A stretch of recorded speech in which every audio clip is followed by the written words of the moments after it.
Listo. Bueno, en primer lugar, muchas gracias, Daniela, Harumi, por la invitación. Este grupo de jóvenes es en verdad algo súper, súper bueno. En la época que yo era residente aún no estaba y creo que es una excelente oportunidad dirigirnos pues a los oftalmólogos jóvenes, a los residentes, a los oftalmólogos que acaban de terminar. Todos los que hacemos residencia en Perú especialmente, o la mayoría de nosotros no tenemos una formación directamente sobre cirugía refractiva, no está incluso dentro de la currícula, me parece, pero muchos de nosotros, si no somos la mayoría, terminamos haciendo cirugía refractiva siempre, así no seamos necesariamente especialistas en el tema. Y eso está bien, me parece súper bueno, pero también me parece súper bien poder tener algunos conceptos claros, ya que nos va a ayudar justamente lo que acaban de decir ustedes, a la satisfacción del paciente.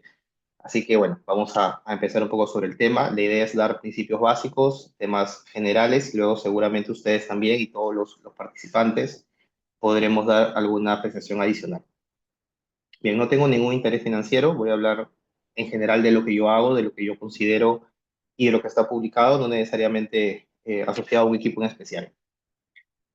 Yo considero muy importante, a pesar que esta sea una charla directamente de cirugía refractiva, recordar un poco acerca de la anatomía corneal, especialmente dirigida a entender el porqué de algunos cambios que vamos a ver paulatinamente luego de la cirugía refractiva. Entonces, un cambio, o mejor dicho, una condición importante a valorar es saber que la córnea tiene un estroma, como todos sabemos, que está, digamos, distribuido de forma no igual, no equitativa. El 40% de la córnea anterior tiene casi el 80% de la resistencia a la deformación de la córnea total. Y aquí hay que recordar que la córnea es una estructura ocular que siempre está sometida a presión intraocular.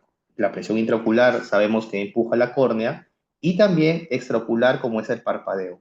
Este cambio o esta resistencia a la deformación se da básicamente por el estroma anterior, que justamente es el estroma que nosotros vamos a modificar con cirugía refractiva ablativa, que es la que básicamente vamos a hablar.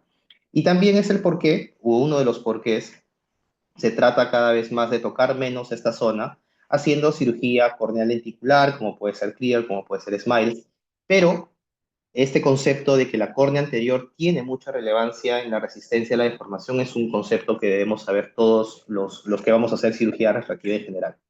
Otro punto anatómico relevante es saber que el epitelio crece y que se regenera cada 7 o 10 días en su totalidad, que ese crecimiento es centrípeto, es decir, de la periferia hacia el centro, de abajo hacia arriba, y que ese crecimiento epitelial, que es cada 7 a 10 días, tiene relevancia muy importante, tanto en el diagnóstico de alteraciones corneales previas a cirugía, como en su ulterior cambio, llámese también recidiva, que vamos a tener probablemente en el tiempo. Son conceptos anatómicos histológicos que debemos recordar.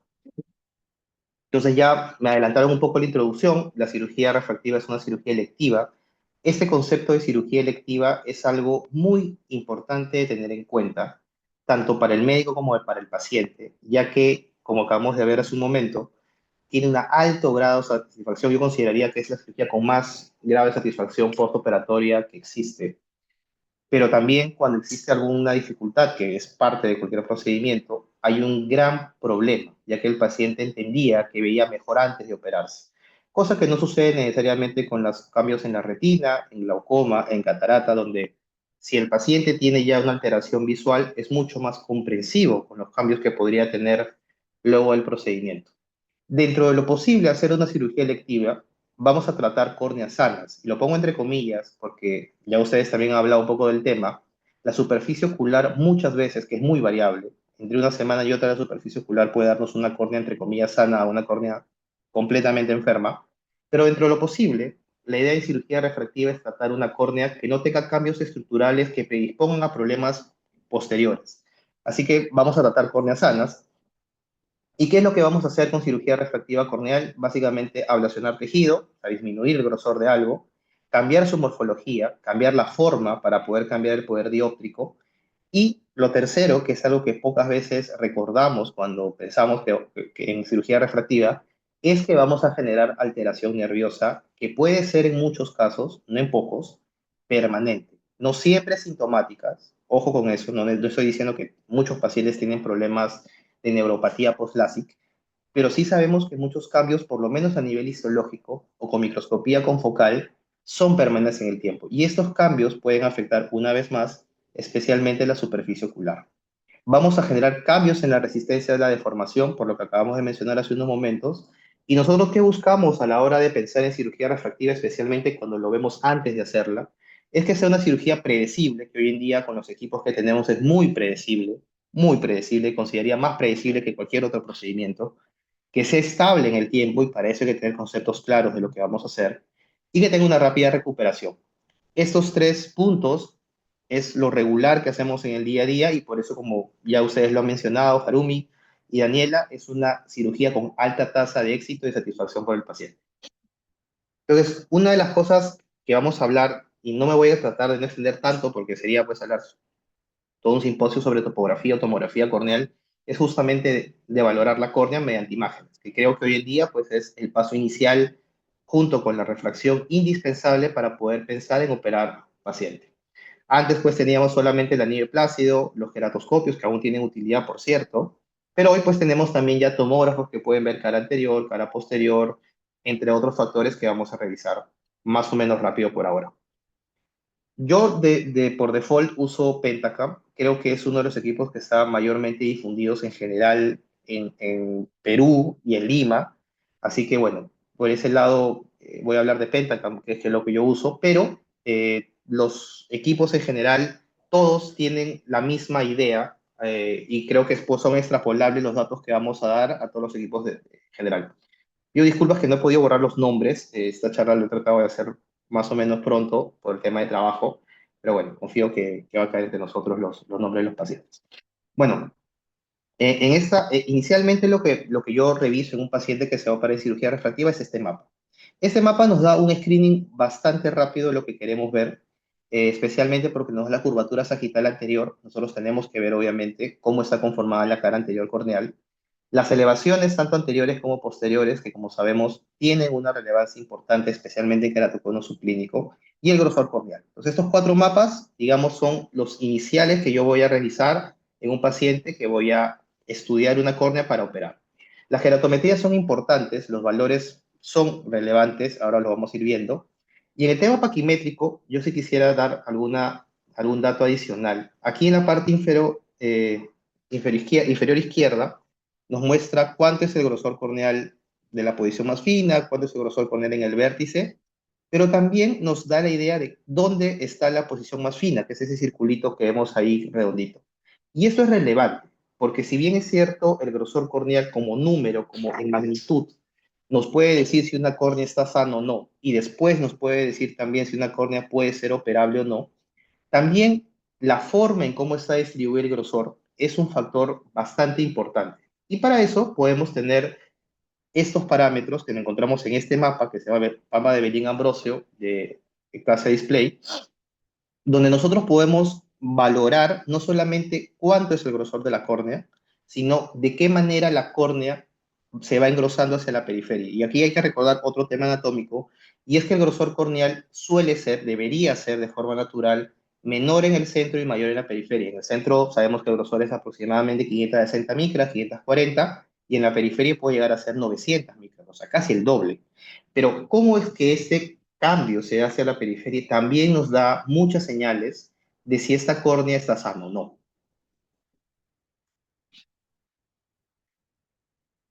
Un dato importante, especialmente en pacientes que sospechamos puedan tener keratocono, es que ya el Pentacam, de diversas maneras, nos da incluso una clasificación buscando una ectasia, ¿cierto? Entonces, tenemos este mapa, que es el mapa de Belin ABCD, donde básicamente se enfoca en buscar los cambios en curvatura anterior, posterior, la paquimetría y la agudeza visual mejor corregida, dándonos también una idea de alguna sospecha en caso pensemos en keratocono.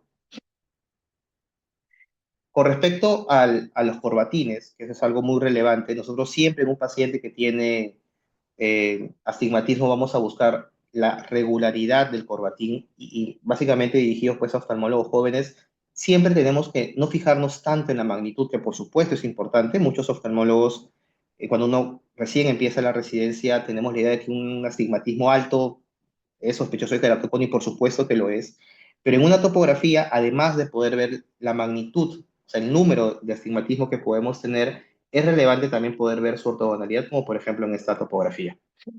Y otro dato importante que no debemos dejar pasar, que es que casi todos los equipos que usamos hoy en día son automáticos o son automatizados, y tenemos una zona donde nos dice si la imagen está bien tomada.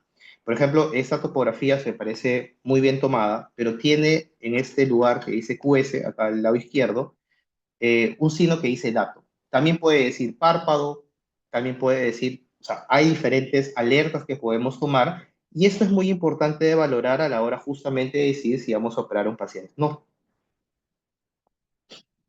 perdón las imágenes, pero algunas imágenes las he cargado directamente de fotos que he tomado.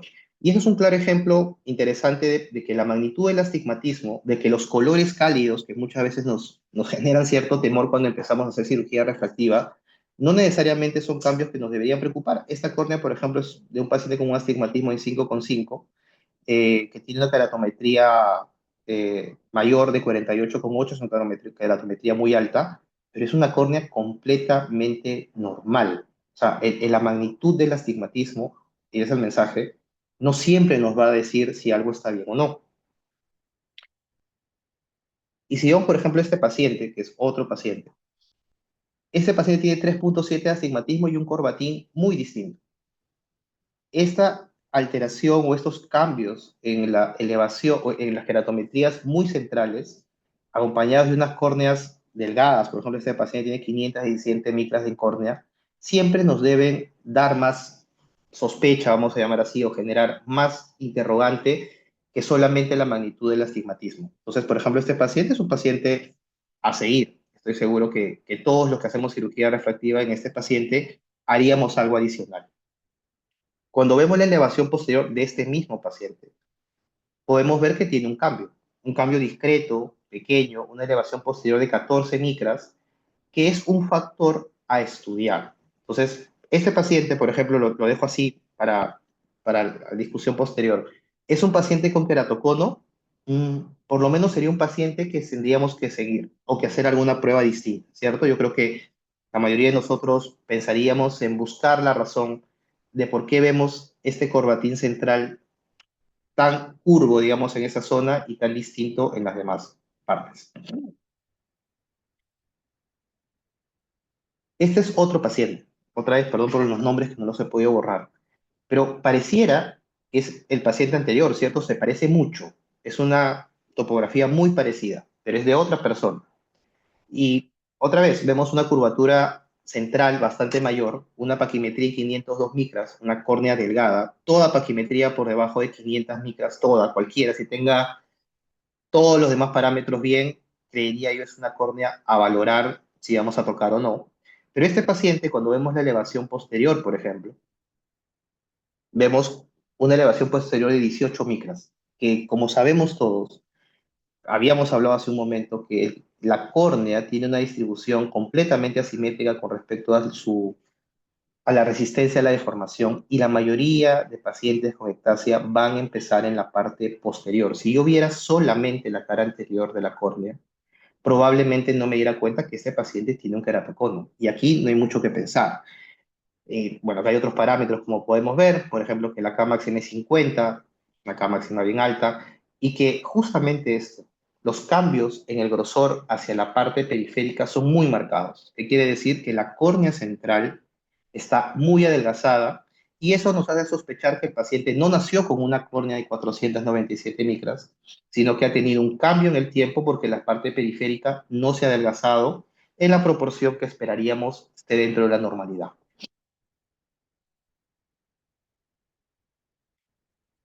Yo pongo algunas topografías del día a día, no quiero poner pues un keratocono porque no tendría tanto sentido, pero por ejemplo, este paciente a los que hacemos cirugía refractiva, rápidamente sabemos que tiene algo, ¿cierto? Esta córnea, la cara anterior de esta córnea, nos llama la atención, tiene 0,4 de astigmatismo y una paquimetría muy normal, las elevaciones posteriores, como vemos, todas están en verde, pero ¿por qué tiene estos cambios amarillos, digamos, en la parte anterior? ¿Por qué tiene esta distribución no homogénea en la cara anterior de la córnea? Y esto para los chicos que están empezando, y es importante, muchas veces los pacientes no nos van a decir que usan lentes de contacto. porque piensan que no es una información relevante, porque nosotros tampoco lo hemos preguntado, que es algo que deberíamos preguntar como screening en todos los pacientes. Y, por ejemplo, esta es una típica imagen de Workpage. Es una típica imagen de un paciente que se acaba de quitar el lente hace minutos o hace horas y que evidentemente, si nosotros trabajamos en esta córnea, que por cierto parece normal, vamos a tener un cambio a la hora de poder hacer la refracción y por ende un resultado refractivo no esperable. Así que es muy importante reconocer no solamente los cambios a nivel ectásico, sino también los cambios en el día a día, como son el Workpage por lentes de contacto.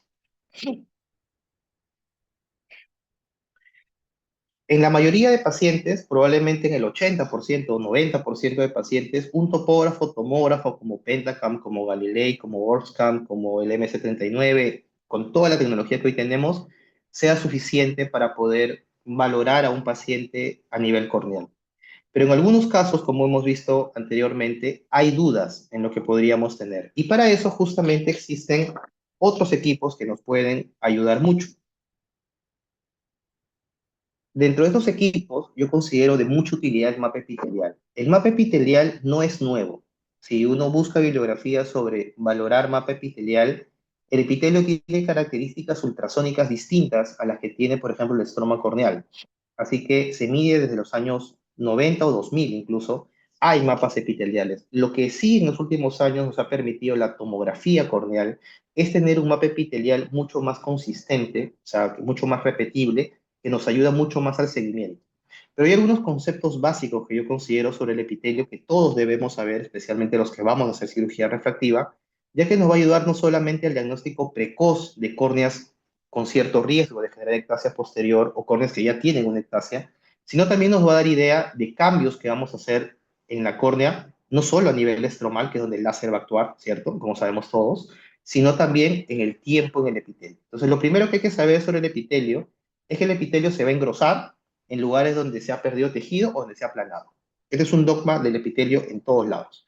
Y lo contrario, va a ser más delgado en lugares que se han elevado o entre comillas que pareciera que tuviera más tejido de lo que tenía antes de haber sido tratado. Entonces, algo importante que hay que recordar. Lo segundo relevante es que el epitelio va a cambiar directamente proporcional a los cambios en la curvatura. ¿Qué quiere decir? Si yo voy a aplanar mucho una córnea, el epitelio lo va a llenar en mayor cantidad. Si yo voy a hacer una córnea más curva, lo mismo, el epitelio se va a adelgazar en mayor proporción. Parece lógico, ¿cierto? Y finalmente, y este es un tema relevante, que van a haber más cambios epiteliales entre más puntual sean los cambios que yo he hecho, sea con el láser o con otra cosa. Por ejemplo, una úlcera. Es decir, si yo trato toda la córnea, los 11 milímetros de córnea, el epitelio va a variar mucho menos que si yo trato 5 milímetros de la córnea. Que como sabemos, la zona de ablación en un paciente que hacemos cirugía refractiva no suele ser más allá de 6,5. Entonces, aquí viene un tema también relevante con respecto a la zona óptica que ahora vamos a conversar. ¿Qué más sabemos del epitelio? Bueno, algo que sabemos del epitelio es que el epitelio es más grueso abajo, más delgado arriba, más grueso a nivel nasal y más delgado a nivel temporal. Y esto es importante porque esto demuestra en parte el efecto que tiene los párpados a nivel de resistencia corneal, o mejor dicho, de probar la resistencia de la córnea.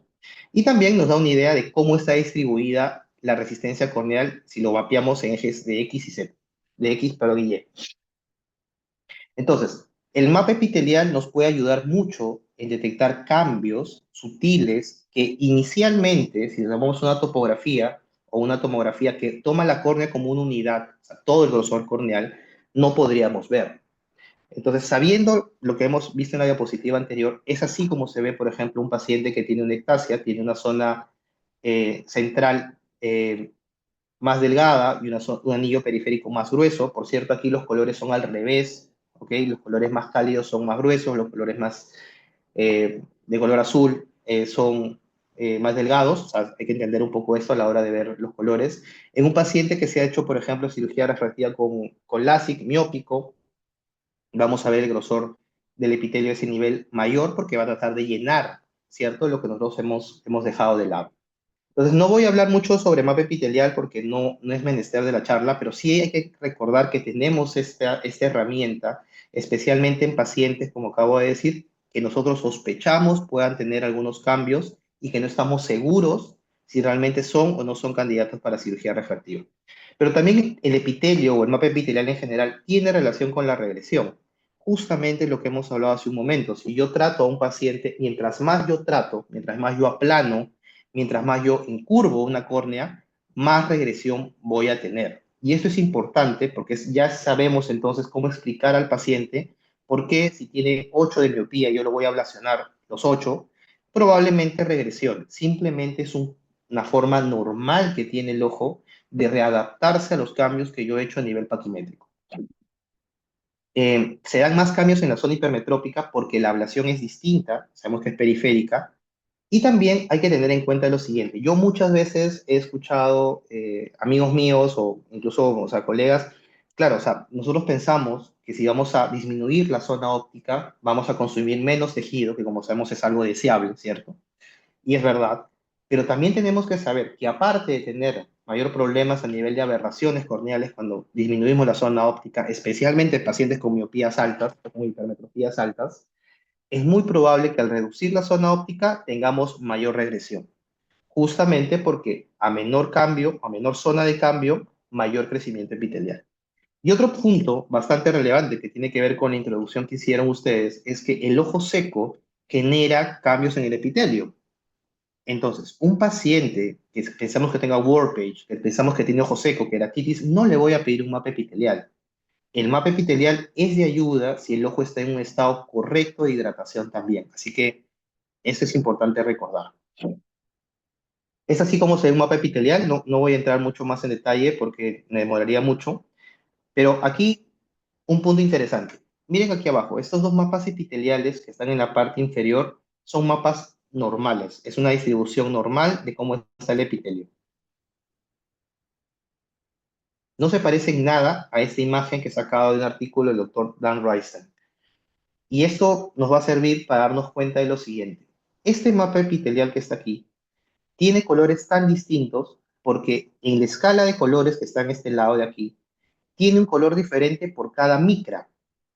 60, 59, 58, 57 cambia de color. O sea, entre el 55 y el 57 es un color cálido o un color no cálido, color frío. En cambio, en la mayoría de casos, los mapas epiteliales no tienen esa escala de colores. Y esto es extrapolable a la topografía. He visto muchos pacientes en consulta que vienen con diagnóstico de queratocono, con órdenes para cross-linking, simplemente porque el oftalmólogo inicialmente vio colores cálidos en una topografía y no todos tenemos exactamente la misma escala de colores. Así que si no trabajamos siempre con el mismo topógrafo, que no siempre va a ser así, tenemos que ver bien cuál es la escala de colores que estamos trabajando. Ok, aquí me voy a saltar esta parte porque ustedes ya lo dijeron. La superficie ocular tiene mucha relevancia a la hora de evaluar un paciente que voy a operar. Y específicamente quiero hablar sobre el tema de lubricar el ojo antes de operar. Perdón, antes de hacer alguna prueba. Todos que hacemos FACO, que somos todos nosotros, le decimos, échanos agua a la córnea cuando vemos medio borroso. Y vemos luego muy bien. ¿Por qué? Porque el líquido que vamos a colocar sobre la córnea lo va a regularizar. Yo no quiero eso a la hora de hacer una topografía corneal en un paciente que le estoy haciendo screening para operar. Sí quiero que el paciente tenga una superficie ocular sana. Eso no lo voy a lograr con una gota y luego en 5 minutos hacer una topografía. Eso lo voy a lograr tratando ese epitelio, esa superficie ocular, por lo menos durante 7 días. Y este es un tema bastante relevante porque podemos ver cambios, yo lo he vivido en pacientes míos, en 10 días enormemente en una topografía que en muchos casos le podemos decir no te vas a operar porque lo vemos irregular, porque vemos un corbatín asimétrico, y en 7 días con lubricante esa córnea es otra. Así que es muy importante valorar el ojo, valorar varias partes de lo que es superficie ocular para poder hacer pruebas de imágenes corneales. Pero todo lo que hemos hablado ahora, tanto el epitelio como la topografía corneal, nos muestran estructuras corneales que nosotros vamos a extrapolar, va a dar ciertos tipos de biomecánica corneal o cierta forma de biomecánica corneal. Pero eso no necesariamente es así. Es por eso que hoy en día tenemos equipos que nos ayudan a poder valorar directamente la biomecánica corneal, que básicamente son dos, ¿no? El Corbis y el ORA. Entonces, ¿qué es lo que va a valorar estos equipos? Que tampoco voy a entrar en detalle de todo lo que hacen porque sería hacer una charla solamente de esto. Pero lo que nos va a decir básicamente es cómo se comporta esta córnea frente a la deformación que va a ser por un aire, muy similar a lo que hacemos con el tonómetro de aire. Y nos va a dar datos que unidos a todo lo demás que acabamos de hablar, nos puede a nosotros generar una certeza de que esa córnea que nos parece un poco delgada, que esa córnea que nos parece un poco irregular, tiene una respuesta para la deformación correcta y nos da mucha más seguridad para poder operar o viceversa. Nos puede decir, esta córnea, cuando está sometida a una presión determinada, no está respondiendo como debería de responder una córnea con ese grosor y esa forma. Así que tanto el mapa epitelial como los equipos de diagnóstico de biomecánica corneal tienen mucha utilidad, especialmente en aquel paciente que tenemos alguna sospecha. Ya hablando un poco sobre la córnea, que bueno, ya nosotros le hemos valorado su cara posterior, hemos valorado la cara anterior, le hemos hecho todo tipo de pruebas y ahora sí, yo voy a planificar entonces una cirugía. Vamos a hablar de algunos términos que son relevantes a la hora de valorar el procedimiento. Entonces, todos nosotros nos preocupamos cuando hacemos cirugía refractiva de cuánto estroma nos va a quedar. Y esto tiene totalmente lógica por el hecho de que sabemos que a una córnea más delgada, en teoría, va a resistir menos a la deformación, que es lo que justamente yo no quiero para evitar una ectasia poslásica o por cirugía refractiva. Entonces, bueno, el residuo del estromal no es más que una paquimetría preoperatoria, o sea, lo que mide el grosor corneal central, menos todo lo que yo voy a modificar. En el caso del LASIK, el flap, la ablación y en teoría, porque es en teoría, las 50 micras de epitelio que yo voy a suponer que tiene el paciente. Lo ideal aquí, por decir un número, es que esto sea mayor a 300 micras. Antes, o sea, en los trabajos anteriores, incluso se habla de menos micraje. Pero yo creo que lo seguro, especialmente si somos cirujanos que no hacemos pues todos los días cirugía refractiva, que estamos empezando a hacer cirugía refractiva, es dejar por lo menos 300 micras en el estroma residual. Y estos cambios son más relevantes en LASIK que en PRK. ¿Y por qué digo esto? Porque si pensamos que este es un factor o el único factor a pensar en PRK, todos los pacientes podrían ir a PRK. Y como sabemos, eso no es así. Todo lo que hemos hablado anteriormente se pone o ya está pues expuesto en una tabla como es el riesgo, el score de riesgo de ectasia que se publicó hace mucho tiempo y que resume básicamente todos los puntos que hemos hablado de topografía, del residuo del estromal B, de la paquimetría, del equivalente esférico, o sea, de la cantidad de media que voy a ablacionar. Y acá tiene un punto que yo no he hablado, que lo he dejado de lado, que es muy relevante, como es la edad. Todos nosotros sabemos que la córnea, y si no sabemos, es un concepto que debemos saber, cambia con los años. Especialmente cambia por los radicales libres que se producen. Y si bien es cierto, los radicales libres pues, nos producen algunos cambios para mal, un envejecimiento en el cuerpo en realidad, en la córnea tiene una función, entre comillas, deseable, que es que la córnea va a generar mayor cantidad de enlaces covalentes. Por ende, el coeficiente de resistencia a la deformación va a ser mucho mayor. Es muy similar a lo que pasa con el crosslinking. Por eso es que nosotros no crosslinkeamos un paciente de 50 años casi nunca. No digo que nunca, pero es muy difícil que un paciente de esa edad requiera de mayor cantidad de enlaces covalentes y por ende mayor resistencia a la deformidad porque él ya lo tiene por la edad. Así que la edad también es un factor muy importante cuando vamos a operar a un paciente, no solamente por la estabilidad refractiva, sino también por los cambios que sabemos que esa córnea probablemente tenga. Es un punto bastante importante a valorar. Y bueno, aquí está este cuadro, que sumando y restando podemos tener riesgo bajo, moderado o alto de ectasia luego del LASIK. Obviamente todos estos números y todo este cuadro son interpretativos, hay que valorarlo en cada paciente, pero creo que nos da idea de todo lo que hemos hablado anteriormente. Con el tiempo, como sabemos, no solamente existe un solo cuadro, un solo riesgo de ectasia.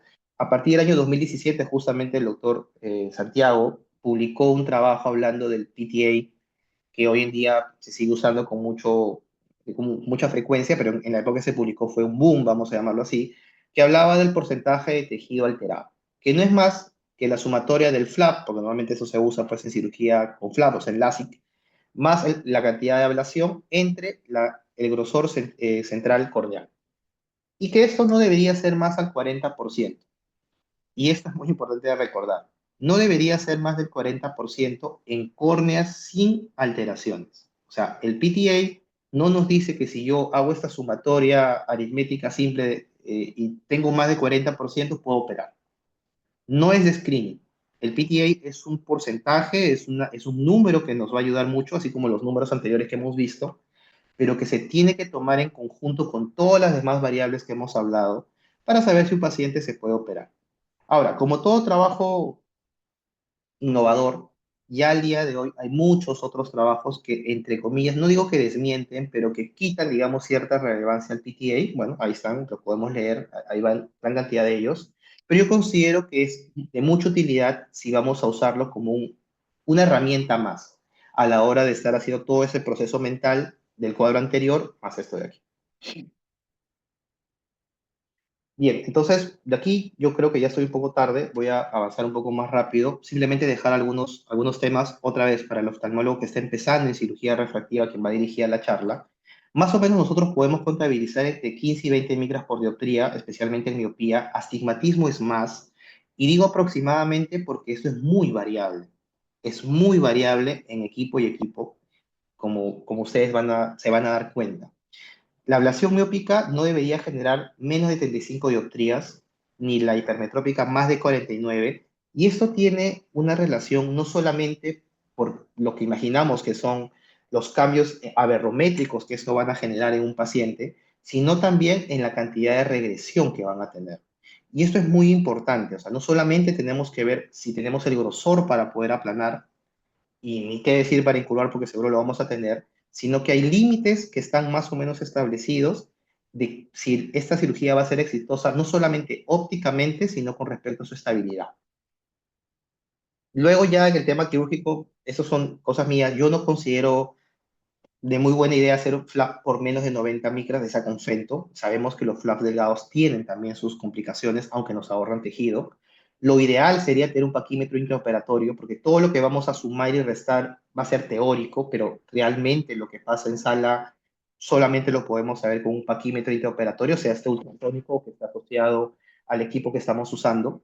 Ante la duda, si no tenemos un HORA, si no tenemos Corbis, si no tenemos un mapa epitelial, el seguimiento es de mucha ayuda.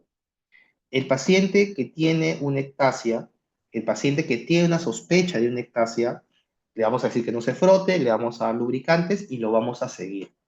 No es lo mismo ver una topografía, una sola topografía, que ver 3 topografías en 5 años. Este es un factor muy importante, especialmente en aquellos pacientes jóvenes. Si un paciente está pensando en operarse cuando tenga 18 años, que no lo recomendaría necesariamente, pero es una opción, sería bueno hacerle topografía de que tiene 15. Y esto es algo que yo le explico mucho al paciente y al familiar en este caso, porque aún es un niño, cuando me pregunta siquiera sobre cirugía refractiva en consulta a esa edad. Y otro punto que yo podría decir que para mí es fundamental es que si alguien tiene una complicación intraquirúrgica y no es un experto en cirugía refractiva, o así lo sea, considero yo que podría ser así, tenemos que diferir el tratamiento ablativo. Si algo pasó en la cirugía, si algo se salió de control, si algo no pasó como regularmente pasa, así no sepa qué es, si tengo dudas, siempre es mejor diferir el tratamiento. No saben lo difícil que es luego tratar a un paciente que has tenido un flap incompleto, un botón hole, etcétera, que se ha ablacionado. Es un dolor de cabeza que estoy seguro todos nosotros no quisiéramos tener. Bien, entonces, solo para acabar, porque no es menester de la charla hablar de cada una de las técnicas, mucho de lo que yo he hablado, mucho de lo que tiene que ver con el grosor, con el PTA, con el residuo del stromal bed, nos haría pensar que ahorrar tejido es la solución y por ende PRK sería pues la panacea de la cirugía refractiva. Y todos sabemos que eso no es así. La panacea, perdón, el PRK tiene cambios en el tiempo. Por ejemplo, existe clase post-PRK, eso está descrito, no es lo común, por supuesto, pero existen casos y también sabemos que muy probablemente estén subdiagnosticados y subpublicados, eso es algo que hay que tomar en cuenta.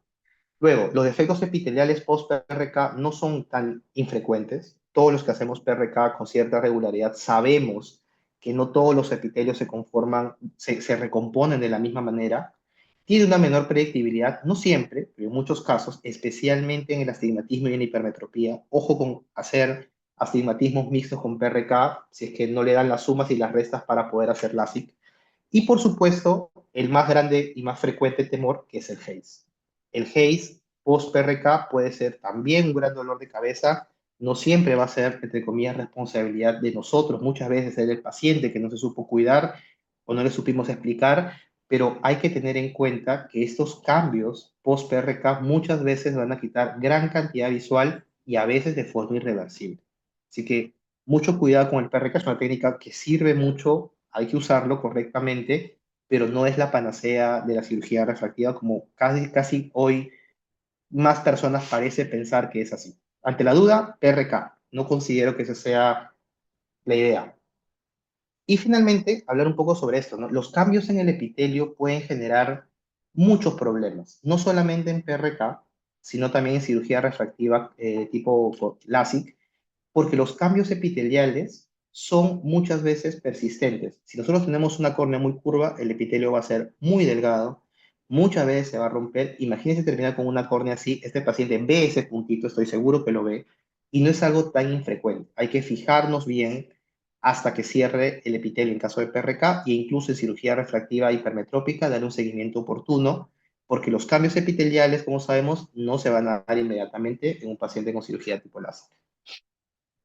Y finalmente, para acabar, para no hacerlo más larga, es muy importante valorar qué láser estamos usando para hacer cirugía refractiva. No es igual la marca A que la marca B, no es igual un láser de Flying Spot que de Optical Beam. O sea, los láser tienen diferentes formas de trabajar, consumen diferentes formas de tejido, tienen diferentes perfiles de ablaciones y la mayoría de nosotros que hacemos cirugía refractiva, yo me incluyo, no tengo un láser, no tengo un solo lugar donde hago láser, hago en diferentes sitios.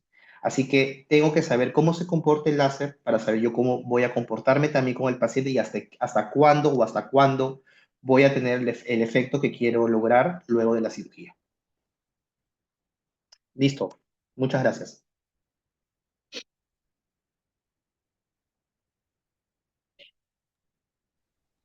Muchísimas gracias al doctor Edman. La verdad es que nos ha dado un pantallazo de cirugía refractiva súper completo.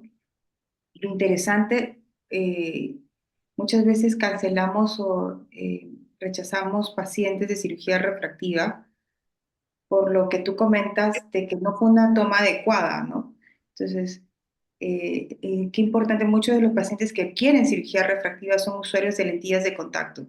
Entonces, decirle al paciente miope importante, ¿no? De 3 4 que se va a retirar en la lentilla de contacto para evitar ese warpage, muchas veces no lo hacen o lo hacen a medias y tenemos unos exámenes erróneos, ¿no? Pero son falsos positivos o con la data incorrecta que vamos a tener que colocar en la plataforma.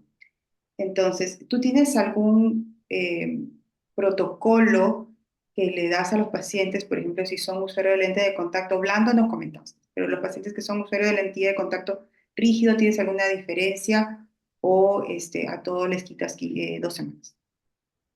No, en los lentes de contacto rígido, que bueno, cada vez son menores, ¿no? Cada vez menos personas usan lentes de contacto rígido porque hay más disponibilidad de blandos, lo mínimo es un mes. O sea, Mm. yo veo muy difícil que un paciente de lente de contacto rígido podamos tener una toma correcta de topografía por debajo del mes. O sea, es muy difícil. No sé si tú tienes algún protocolo, pero bueno, la verdad que es un paciente muy complicado porque como tú acabas de decir, está muy acostumbrado a su lente rígido, está muy contento además con su visión. Decirles que se pongan gafas es bastante difícil, pero yo considero que es un esfuerzo que si uno le explica al paciente, si uno le dice más o menos esto que acabamos de hablar y le explica que es por su bien, casi siempre tratan dentro de lo posible de poder hacerlo, ¿no? Sí, yo tengo como un protocolo que utilizo que, bueno, para los lentes blandos esféricos, les pido a los pacientes que sea una semana sin el lente de contacto, ¿no? Si es un lente blando tórico son 2 semanas y si es un rígido es un mes por cada década de uso, ¿no? Que es difícil definitivamente porque el paciente requiere su lente, está muy acostumbrado al lente, pero sí pido que sea así, ¿no? Que se cumpla este régimen en los pacientes. ¿Y lo cumple? Bueno, es muy difícil, sí, realmente que es muy difícil, porque claro, sin los lentes ellos están muy, sobre todo el del lente rígido, sin el lente no ve nada y no está acostumbrado a usar la montura, ¿no? Pero sí trato de que sea así, al menos sí, sí en los que van a ser operados, ¿no? De Tenemos acuerdo. aquí unas preguntas. Dice, buenas Sí. noches. ¿Hasta qué edad un paciente es candidato de cirugía refractiva? Buena pregunta. Bueno, sí, Bueno, yo considero que todo paciente que no tiene catarata, sí. hay que personalizar al paciente, puede ser operado. Estamos hablando de cirugía refractiva corneal, ¿no? Porque la cirugía refractiva pues abarca también la lenticular, abarca el ICL, abarca la facorefractiva, es una cirugía refractiva. Pero yo considero que un paciente que no tiene catarata puede ser operado de cirugía refractiva, o sea, no hay una edad. La catarata es una contraindicación absoluta, como otras que tenemos, no sé, el herpes, infecciones, bueno, hay muchas contraindicaciones absolutas para cirugía refractiva, pero en edad, yo creo que un paciente de 50 años, por ejemplo, de acuerdo a su refracción, a lo que él hace, a lo que se le explica que quiere, puede ser operado de cirugía refractiva sin ningún problema. Mm. Buena pregunta. Ya que tú también eres cirujano de catarata, ¿no? Y ahora con la innovación y hermosos lentes, plataformas de lentes intraoculares, ya sean los EDOF o los trifocales, ¿no? Tienes un paciente 48 años, te la pongo complejo, ¿no? Y tú Hiper. tienes, y tienes el Prendión cristalino transparente y tienes la posibilidad de una faco refractiva. Tienes 50 años. ¿Con cuál te vas? ¿Cuál es su refracción?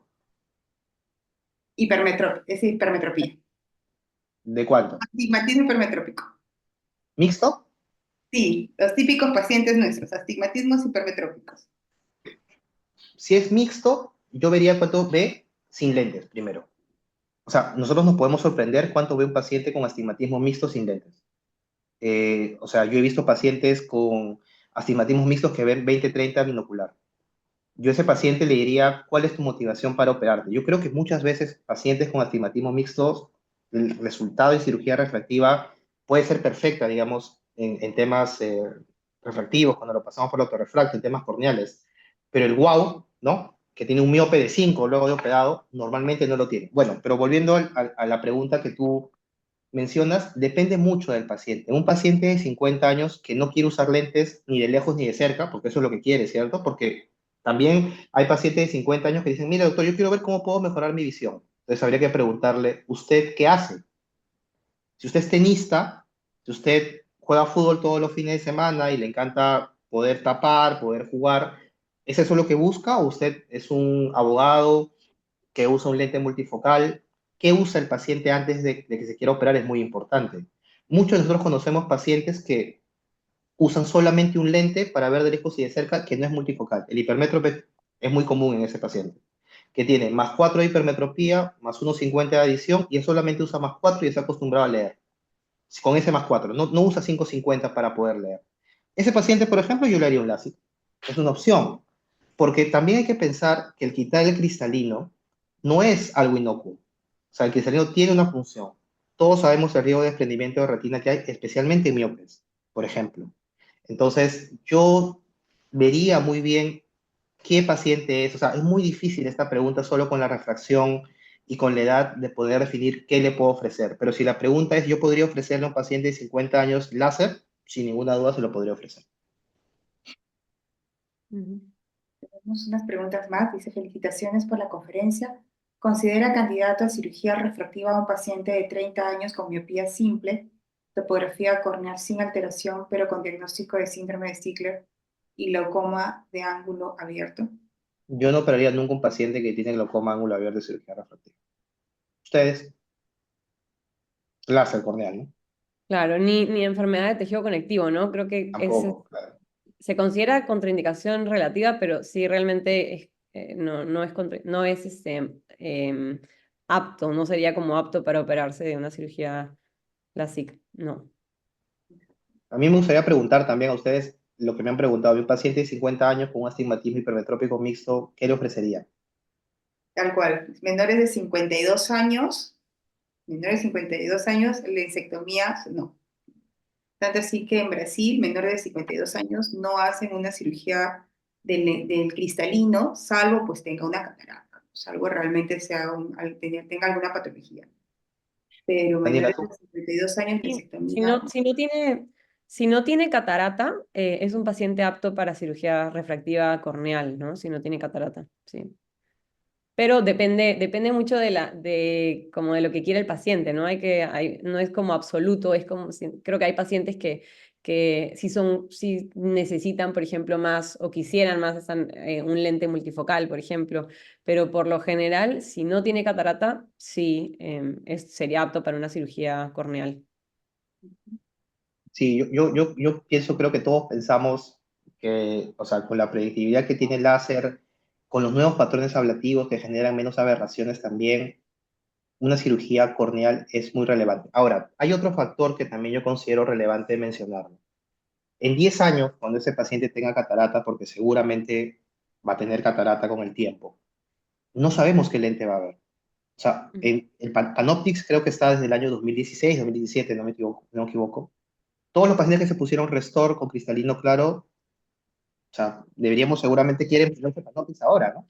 Entonces, yo considero que por los patrones ablativos que hay hoy en día en el láser, que cada vez inducen menos aberraciones, y que aparte, algo que es importante decir, ¿no? Hoy en día con los patrones personalizados de ablación, no digo que al 100%, pero muchas aberraciones que hemos inducido nosotros a la hora de operar pueden ser revertidas también.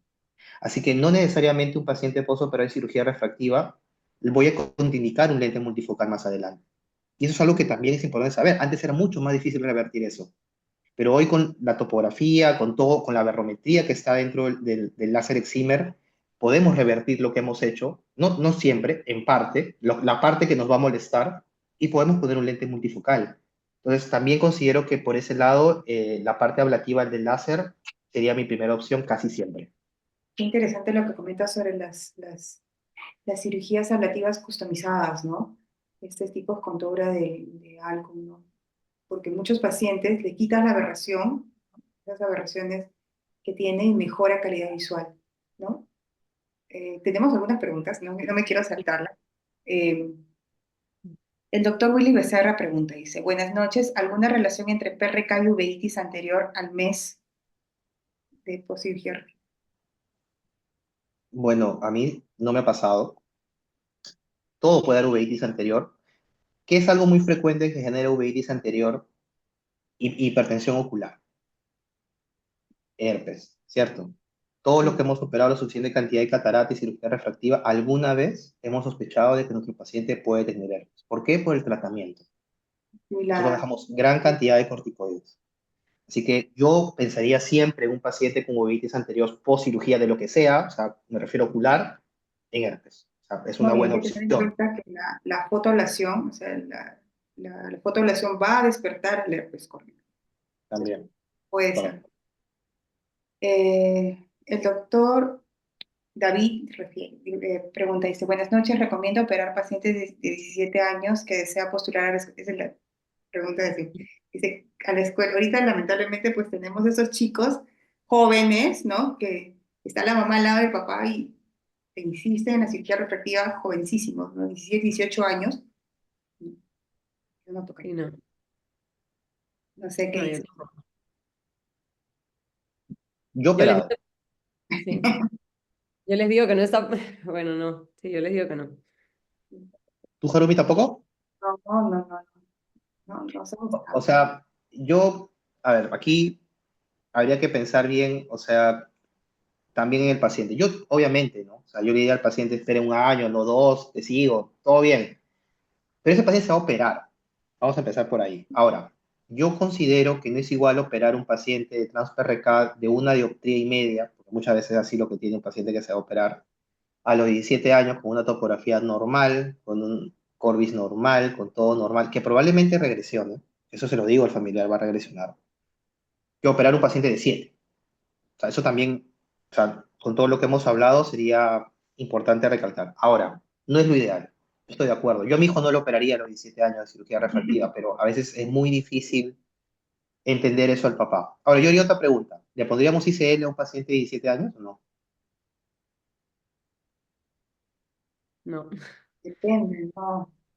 no. O sea, si yo digo, si el paciente es candidato a una cirugía ablativa, o sea, la ICL también, o sea, depende mucho de la medida, ¿no? Pero el ICL es reversible, ¿no? En teoría, o sea, nosotros no vamos a modificar la córnea, ¿no? Que es lo que tenemos el temor de poder cambiar.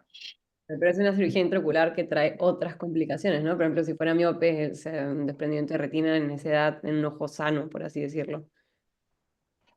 Bueno, o sea, yo no sé Y si sería una mejor opción hacer una cirugía corneal o una cirugía con la intraocular. intraocular. Hay trabajos, ICL en pacientes anisométropes, muchos, o sea, creo que hay oftalmopediatras corneólogos que trabajan mucho ese campo. Otra vez, no estamos hablando de suposiciones, no es lo cotidiano, no es lo que vamos a ofrecer, pero bueno, son opciones que seguramente hay. Yo no he colocado nunca un ICL en un menor de edad, conozco oftalmólogos que lo han hecho y bueno, aparentemente han tenido buenos resultados, hay que esperar a ver qué pasa en el tiempo. Está el maestro, el doctor Felipe Torres. Dice, buenas noches, es un paciente posoperado de faco refractiva con un residual. Que se hace mucha frecuencia de cirugía refractiva para completar el residual. Si hay que advertir que de plano tenemos una lente que induce aberraciones y la córnea tratada con láser va a tener aberraciones por ser multifocal, debemos advertir muy bien al paciente.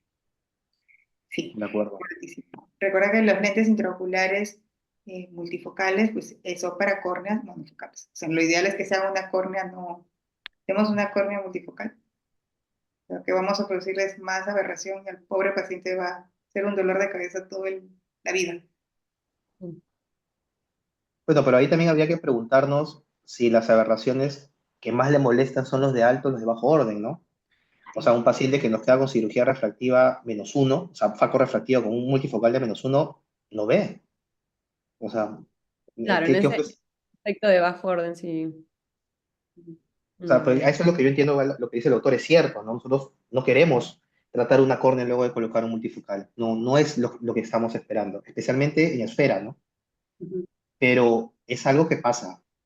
A todos nos ha pasado seguramente que hemos tenido alguna mini sorpresa refractiva luego de un multifocal.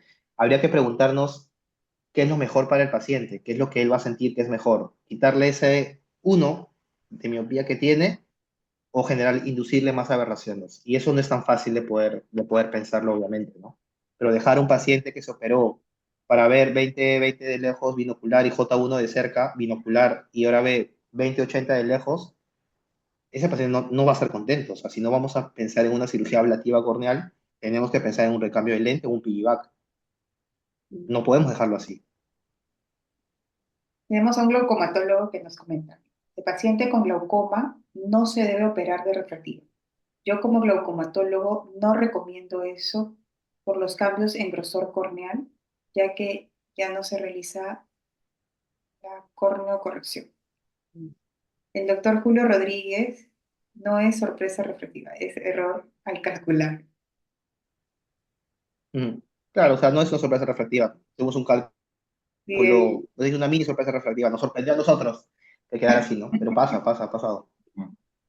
sí, la verdad es que sí, para el cálculo post cirugía refractiva siempre va a ser una sorpresa para todos, creo.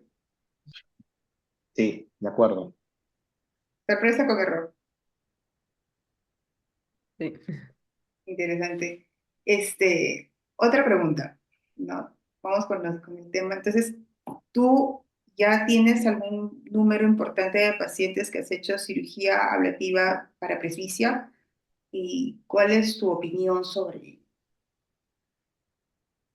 Yo nunca le prometo a un paciente que va a dejar de usar lentes de cerca. O sea, o sea, no. Si un paciente viene a mi consulta y me dice, Mario, uso lentes para ver de lejos, para ver de cerca y quiero que me quites los lentes de lejos y de cerca, yo nunca le voy a decir al paciente que voy a dejar que él use lentes de cerca. No, así le hago una mínima visión, así hago un presbión y todas las formas que haya para hacer. No es posible, en mi caso, en mi opinión, yo prometerle a ese paciente que va a dejar de usar lentes, o sea, que voy a corregir la presbicia con una cirugía corneal refractiva. No sé si ustedes sí lo pueden. decir, ¿no? Al paciente. Yo creo que, claro, como la clave está en conversar mucho con el paciente, ¿no? En ver las expectativas que tiene el paciente y yo lo mismo, les digo que la cirugía es para no depender de los lentes, pero que van a haber ocasiones en las que sí va a tener, por ejemplo, una monovisión, si va a leer por mucho tiempo, ahí va a tener unos lentes como de descanso para esas situaciones o para manejar también, ¿no? Para manejar sobre todo en la noche, lo mismo, ¿no? No va a depender de los lentes, pero no les prometo que ya no van a usar lentes, ¿no? Ujú. Y a Sí, un paciente hemétrope, ¿le haces cirugía refractiva con láser? O sea, a un paciente que tiene +2 de adición nada más. No, trato de no porque les digo que van a perder un poco su visión lejana, ¿no? No he hecho al menos. No he hecho, Tú, sí, sí, Harumi, pero no he hecho. no tengo experiencia. yo nunca toco un paciente que ve 20-30 de lejos, o sea, con láser. Imposible. No lo haría. O sea, por ejemplo, un miope que tiene -1, ¿no? Que se quita los lentes para leer.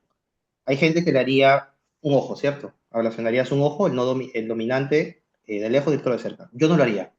No sé si tienen experiencia haciendo eso. Hay gente que lo hace con muy buenos resultados, me parece bien, pero en mi opinión no lo haría y sobre todo, por lo menos en mi experiencia, ustedes que han estado fuera también, en Colombia, de 10 pacientes que operaba, 5 mínimo no visión.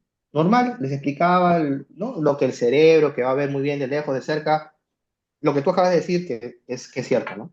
Lo entendían, se operaban felices. En Perú, solo al explicarles que les voy a dejar un ojo de lejos y de cerca, y eso que yo me detengo a explicarles lo que es la fusión en el cerebro, la mayoría de pacientes se desaniman muy rápido a hacer eso, y doctor, déjeme a mí viendo bien de lejos y ya yo leo, ¿no? O sea, o no me opero, ¿no? O sea, no he tenido no he tenido experiencia muy amplia haciendo cirugía de presbicia con la verdad. No sé si alguien la tiene, pues que nos cuente un poco más. Tenemos, bueno, es muy poco, ¿no? Los casos de dolor neuropático post cirugía refractiva, pero ¿cómo lo manejaría? Es una buena idea. Yo no he tenido tan pocos pacientes, o sea, míos, pero porque eso también es importante, no es porque no me haya pasado, sino porque el paciente está en disgusto con el médico que lo operó, seguramente va a buscar otra opinión, y eso es normal, eso es completamente entendible. Entonces, los pacientes que he visto yo con sospecha de dolor neuropático son pacientes de otros médicos. Seguro los míos estarán buscándolos a ustedes también o a otros médicos, porque pasa, o sea, eso yo creo que también es un tema de subdiagnóstico, no es lo común, no es lo usual, pero pasa más frecuente, creo yo, de lo que dice la literatura, ¿no? Que es por menos del 1%. Porque no necesariamente un dolor neuropático post cirugía refractiva es un paciente que no puede abrir el ojo, que es lo raro, ¿no? Que hay. Es un paciente que siente algo en el ojo distinto, tiene una disestesia, o sea, siente que la, algo le está pasando en el ojo, tú le pones gota, le das lubricantes, antiinflamatorios y sigue con ese tema en el tiempo. Primero, lo importante es explicar al paciente que puede mejorar, que lo que necesita es tiempo. ¿Qué sabemos sobre cirugía refractiva? Que los nervios se van a recomponer. No siempre en su totalidad, pero se van a recomponer. Va a mejorar el paciente que tiene este problema. Lo segundo es ya manejar el tema. Lo inicial es usar antidepresivos, es lo que está descrito en la literatura. Yo tengo conozco una doctora con la que hace terapia del dolor. Alguna vez he mandado a pacientes, están en tratamiento antidepresivo con eso, con muy buenos resultados. Así que creo que ayudarnos de una experta en manejo del dolor siempre puede ser también una buena opción. Y básicamente eso, porque realmente pues no es lo usual, no es lo que vemos todos los días, pero pasa, o sea, hay cambios en los nervios que, como dije, van a pasar y pues tenemos que explicar al paciente que van a mejorar también en el tiempo casi siempre. Interesante. ¿Qué opinas sobre, comentaste algo de las cirugías customizadas, ¿no? Eh, Muchos cirujanos que han tenido experiencia con esta tecnología no les gusta mucho por la cantidad de ablación, ¿no? Y tejido que se consume. Y también se habla pues de que no todas las cirugías customizadas son para todos. ¿Cuál es tu opinión sobre eso? Sí, yo estoy completamente de acuerdo, ¿no? O sea, ya el tema de usar aberrometría, o sea, láser guiado por aberrometría, guiado por tomografía, no es nuevo, tiene muchos años, y no ha visto ser superior a usar la refracción, porque justamente no son son aberraciones de bajo orden que finalmente suelen ser las que molestan más al paciente. Pero yo me refería a que hay pacientes puntuales, digamos, que podemos aprovechar de esta tecnología para poder customizar. Por ejemplo, una contraindicación muy frecuente cuando operamos en cirugía refractiva es una lesión corneal, ¿cierto? Un leucoma. Hoy podemos manejar eso mucho mejor, customizando justamente la ablación, especialmente de superficie. Yo he operado pacientes que tienen cambios a nivel estromal, cambiando parámetros en esa zona con muy buenos resultados. Considero que es una buena opción. Y lo que dije finalmente es que nosotros vamos a inducir cambios aberrométricos en una córnea. Y muchas veces pensamos que si voy a inducir un cambio aberrométrico, lo cual es cierto, y luego le voy a poner un multifocal, o sea, estamos hablando de hacer de muchas aberraciones del sistema óptico. Pero hoy en día, justamente, podemos customizar esa córnea, prepararla, vamos a llamarlo así, para más adelante poder ponerle un lente multifocal. Y eso es algo que se está haciendo mucho, o sea, quitar las aberraciones que consideramos nos va a afectar, personalizando al lente que luego voy a colocar. Y esa es una opción de por qué cada vez más nosotros podemos hacer láser en gente mayor, ¿no? En gente que tiene un poco más de edad. Hace muchos años, incluso yo he escuchado pacientes que le han dicho en consulta a otro oftalmólogo que como tiene presbicia no se puede operar con láser. Eso es algo que seguramente nosotros tres hemos escuchado siempre y como sabemos no necesariamente es así, ¿no? Eso es lo que yo me refería como sobre las ablaciones guiadas por topografía o por wavefront. Dice, Ay, sí. el mismo doctor dice sobre el dolor neuropático, dice, esa mejoría en el tiempo que usted menciona, ¿cuánto Mm. es? Bueno, lo que dice la literatura en general es que la recuperación nerviosa suele ser en los primeros 6 meses del periodo subasal. Ahora, otra vez, ¿no? O sea, no todos van a mejorar. Hay que ayudarnos de diversas otras especialidades, entre ellos homenaje del dolor y seguro psiquiatría también. O sea, no es el dolor neuropático lo usual en los pacientes, no suelen tener personalidades distintas, que no necesariamente son alteraciones de la personalidad, pero que requieren apoyo adicional al oftalmólogo. Yo creo que ahí es muy importante ayudarnos o apoyarnos de otras especialidades también.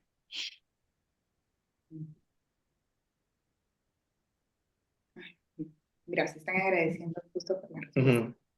Este, no sé si tenemos más preguntas, doctora Roca, por el tiempo, pero realmente felicitar, se ha abierto todito un pantallazo de cirugía refractiva. La verdad es que muy buena la charla, el conversatorio sobre casos específicos, ¿no? Que siempre que se nos da día a día, ¿no? Que son muy complejos de decidir, ¿no? Yo considero que si uno tiene una duda en cirugía refractiva, definitivamente la pequeña duda es igual a no te pero, vamos a esperar, vamos a estudiar, ¿no? Si tienes la duda es por algo, ¿no? Como yo le digo, esas banderas rojas que se nos presentan en algún momento. Sí, de acuerdo. Yo creo que el seguimiento es una herramienta que todos podemos hacer y que el paciente va a agradecer. O sea, si uno le explica por qué lo vamos a seguir, el paciente siempre va a entender que nada va a cambiar en su vida. Yo le digo, no, tú tienes, no sé, 20 años, tienes 50 años por vivir. Esperemos un año. No te va a cambiar nada en la vida. Esperemos un año, te voy a ver cada 6 meses, lubrícate mejor, veamos cómo te va y hagamos algo seguro. El paciente, en el 99% de los casos, se va a terminar, entre comillas, si es que toca, operando contigo. O sea, no hay que tener temor de operar un paciente rápido. Yo creo que ese es otro mensaje que debemos dar, ¿no? No es una urgencia operar una cirugía refractiva, así que hay que llevarlo con calma y el paciente va a confiar también en su resultado mucho mejor, ¿no? Si le dice que vamos a ir de a pocos, yo creo que es un excelente mensaje, especialmente para el oftalmólogo joven. Sí, así es. Así es, hay que conversar muy bien con el paciente y darnos el tiempo de verlo detalladamente, ver cuáles son sus expectativas, si tiene alguna contraindicación relativa, ¿no? Las absolutas las podemos ver, pero las relativas son las que hay que buscar, ¿no? En general, ojo seco, diabetes, por ejemplo, glaucoma, etc. Sí, así es. Esa Muchas es una gracias. buena pregunta. Esa es ¿Sí? una buena pregunta. ¿Sí? Diabéticos, Muy bien controlados, ¿no? Sí, definitivamente los diabéticos también cambian las medidas muchísimo, ¿no? Entonces hay que ver qué tipo de diabético es, ¿no? De cuánto tiempo, si está controlado, cómo está su hemoglobina glicosilada. No sé si operan diabéticos. Un diabético tipo 1, yo la verdad que Bueno, no sé si haría un cambio corneal. La parte nerviosa, la superficie ocular, los cambios que tú acabas de decir, son diabéticos que siempre se descompensan. Ese paciente va a hacer catarata pronto, probablemente. Puede tener cambios en la retina, en el tiempo. O sea, es un paciente difícil, ¿no? Tendrías que, como dices tú, tener un chat time muy amplio con él y con su familiar, seguramente, con su novia, con su esposo, con su familiar, y conversarlo muy bien. Y bueno, hay opciones reversibles que de repente podrían también ser una ayuda, ¿no? En estos casos que dudamos un poco. Creo que no es menester de esta charla, pero hoy tenemos cirugía refractiva reversible, si queremos llamarlo así, que por supuesto tiene otras complicaciones que tú ya mencionas, que tú sabes, que todos sabemos, pero en estos casos a veces vale la pena pensar si un ICL en una miopía que no sea tan alta, o sea, que no sea porque no se puede operar de láser, podría ser una opción también. Yo personalmente en un paciente diabético tipo 1 le explico muy bien qué podría pasar y bueno, si la opción sería hacerla, le diría igual que esperemos un tiempo. Los pacientes entienden cuando el médico les va llevando al mejor espera un poquito, nos vemos en un año. Yo creo que ese paciente se siente muy agradecido que no lo operes también a veces, que le digas que no. Excelente. Bueno, muchísimas gracias, doctor Uribe. Excelente ponencia. Gracias, doctora Daniela. Gracias a todos los asistentes. Hoy día fue una charla muy amena, con casos interesantes, ¿no? Y gracias a todos los asistentes también por sus preguntas y poder compartir sus casos. Listo, gracias. Muchas gracias. Gracias a Gracias. todos. Nos vemos. Chao. Gracias, doctor.